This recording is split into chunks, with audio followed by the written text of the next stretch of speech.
حبيبتي عقلي روحي عمري ابوس ايدك ما تدخليش تقولي لي خد مني فلوس واحنا لسه مرتبطين، اصله كان محتاجهم، اصله غلبان، وبعد كده اختفى. قلتها 1000 مره وهقولها تاني وتالت ورابع، الراجل اللي فيه ما بينك وما بينه يا دوبك لسه ارتباط على البر ويطلب منك فلوس وياخد منك فلوس، نصاب. هنقولها كام 1000 مره؟ نصاب. الموضوع ده زاد عن حده وبقى كتير. مش كل يوم بنت هتدخل تقول لي انا كنت مرتبطه على واحد واختفى مره واحده ومش عارف جراله ايه، ده قلبي، ده روحي، ده عمري، ده، واجيبها يمين اجيبها شمال وتكشف لي في نص الكلام انها مديله فلوس. خلاص اول ما انا عرفت انها اديت له فلوس انتهى. اديتي له فلوس مره 2 3، مع اول مره هتقول له لا معيش هيخلع. سيبك بقى من الحجج بقى والاعذار الوهميه، اصلي فلوسي اتسرقت، اصلي المحفظه وقعت مني، اصلي مش قادره اطلب من بابا وماما، متخانق مع اخويا، متخانق مع جيراني، عربيتي عملت حادثه، عندي قلب صابع رجلي الصغير. كلها اسباب ملهاش اي علاقه بالواقع. الواقع ان انت بيتنصب عليكي، والموضوع ده بقى منتشر جدا. ارجوكم لو سمحتم،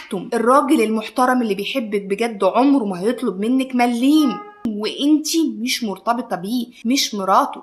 لما تبقي مراته تبقوا ذمه ماليه واحده امين، لكن وانتوا على البر يطلب منك فلوس ده يبقى نصاب. ابوس ايديكم ما تديش مليم لشخص انتي مش في علاقه جواز معاه. والله العظيم قلنا 100 مره نصاب. انا بيجيلي قصص قد كده لبنات بيتنصب عليها بنفس الشكل، هي اللي بتصرف على الولاد وهي مش دريانه. هي مش دريانه في عقلها ان هي بتصرف عليه، هي المعلومه بالكلمه مش واصله في راسها، مش متركبين على بعض. اسالي نفسك. انا بشوف بنات بتستنزف لمده سنين بتدفع وهي مش دريانه انها بيتنصب عليها. يا بنت الناس انت بيتنصب عليكي، لا ده بيحبني، ده بيموت فيا، اصل ظروفه، اصل لا اصل انت عبيطه، هو شايف ان انت عبيطه، انت بتحبيه ومعميه. ما تتعموش يا جدعان، ما تتعموش باسم الحب.